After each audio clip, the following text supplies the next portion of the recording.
Hey everyone, welcome back to the drawing database. It's Professor Mark Leone, and today's artist through art history and drawing that I'll highlight will spend 15 minutes with Kathe Kollwitz. Kathe Kollwitz was an artist that lived from roughly 1867 to 1945. So for those of you that are American, that's roughly right at the end of the Civil War, the start of the Reconstruction era. And then she died at really the end or latter part of World War II. Now she's a German artist, and her work deals, she works in drawing, printmaking, and some painting, and it deals primarily with human suffering that she saw, that she endured through the death of her child and also her husband through war, and also the effects of war on the poor and poverty on the poor during her time in Germany. You have to remember that she lived during the not only World War I, but also World War II, and died right at the end of the war.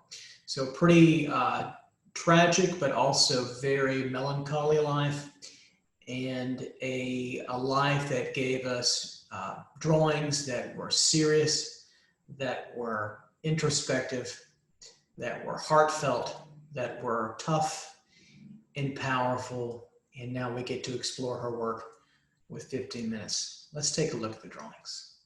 All right, so the first image I want to look at is this beautiful charcoal drawing of a self-portrait of Kathe Kollwitz, and probably the most quintessential image that she created. She did quite a bit of self-portraiture, and the simplicity of the mark making, the beautiful gesture of this area of the clothing, of the arm, these little big fat charcoal strokes. The side, you can see it in her hand here, the artist at work here, using big fat compressed charcoal strokes here is just quite lovely. Then we have the self-portrait of the artist as she's working probably from a mirror and seeing herself in some profile, and then obviously looking to the work that she's making here.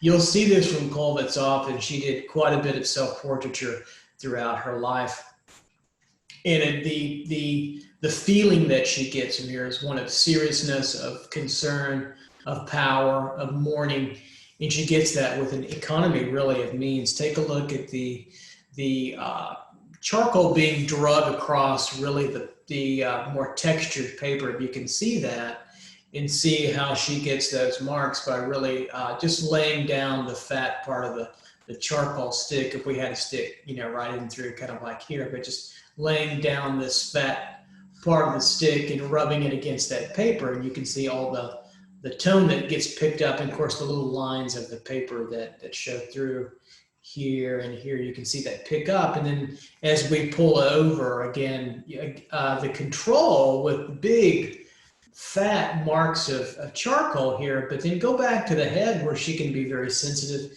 and get a very great likeness of herself with that material. So just a powerful drawing from Kollwitz. And I think probably her best known work of all. These next two image drawings are both in charcoal here and also in here, and you can see where one is much more refined. Actually, I think this one might even be a print, either a lithograph or an etching. I have to know for sure, but they both fall into the realm of drawing. And of course, the expression here is one of loss. So we see a mother holding on to her child who's passed through war and poverty. And the same thing happened to Kollwitz. She lost a child during, I believe it was the first war. It might have been the second. The important thing to know is that it is about loss and tragedy and suffering. As we go into then getting in a little bit closer to this really just beautiful expressive drawing, here's where the artist, for those of you out there, is taking all the ideas that we've learned in drawing and using them expressively in a more gestural way to come to a very expressive, finish. That gorgeous rendering of the hand, the head here, the anatomy of the leg here, just quite beautiful highlights. Very rough and gruff. the calf and through here in the foot, great control, right, as we see that. Let's go in a little bit deeper and see how loosely that's applied, right? And then we go to the next image. We'll see it a little bit more refined, and that can be the difference in a style. A lot of artists might like, you know, this style better, and then other artists may think the little cruder style, a little rougher style, it's better. Both of them work really quite well. The sensitivity in the rendering of the child's head, his cranium, the highlight spot, just the beauty of the texture that she gets in the hands, and see how she lets some of the cross hatching show through here, this rough kind of hatching. Also know if it has a kind of rhythm.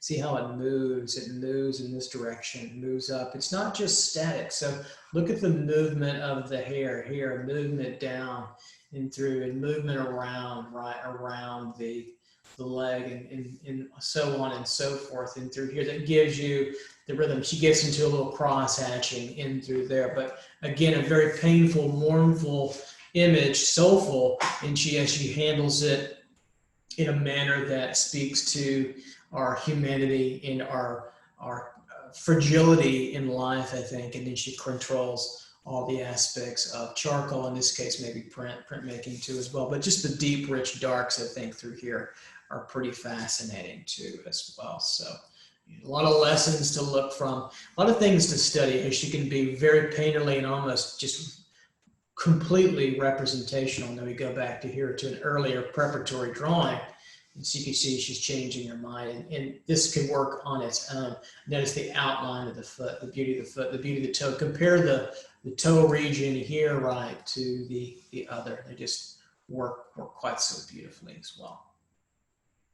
I think as a draftsman, what's so impressive about her work, this next piece, is the stark quality of light that she gives her subjects at times, just the blasting of light. And we see this large cachetta shape here, right? Well, that works together with the hair and through here. See how she groups this all together in almost a graphic, dark way. The shadow here, the shadow on the fingers, the hands, and through here, even down this object that she's holding, kind of this worker's tool, etc. And so she utilizes those shadow shapes, very, very dark against a medium light, and then you get this light of the skin tone across everything else. And you know the light source is generally coming from over here, but very, very harshly. It could be an indoor light, it could be a lantern, it could be a lamp. We just don't really know. We don't see a lot of detail on the face, but we see the face that's hidden. We look at the texture, and it gets really gritty. The charcoal laid across. The textured surface of the paper works really nicely, compressed charcoal, and we see the paper marks biting onto the charcoal, and then we get probably in this kind of gray area. It looks like a little blending and smearing, and she might erase out in these beautiful kind of hatched marks that she gets toned. So this might be a combination of print and also charcoal, but these nice textural areas of contouring in through here give us a beautiful contrast between not only dark and light, but also stroke and texture effects. So here, and then this open, the smudging, the smooth versus the highly textured gives us a look into the manner of her drawings, expressionist, German expressionist drawings. So if you don't know about German expressionism, they're primarily concerned with the same ideas that Kollwitz is, but they generally have worked in woodcut. So speaking of woodcut, let's take a look at a few of her ideas here. So here we have a woodcut titled Mothers, and we have these layered groups of mothers in a protective really shape, if you will, and then they're protecting one another, but they're also, looks like they're protecting children there too as well. Sorry about the email ding there.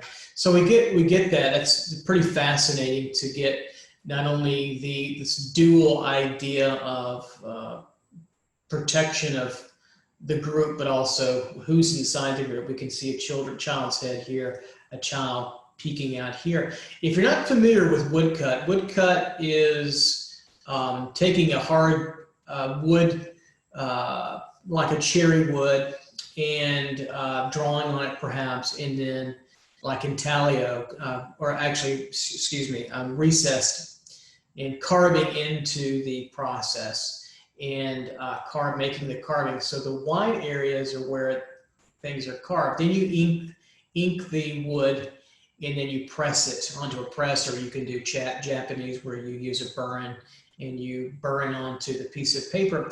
Anyhow, the white areas are what's carved out, and the dark areas are what's left on the wood and on the ink that's used.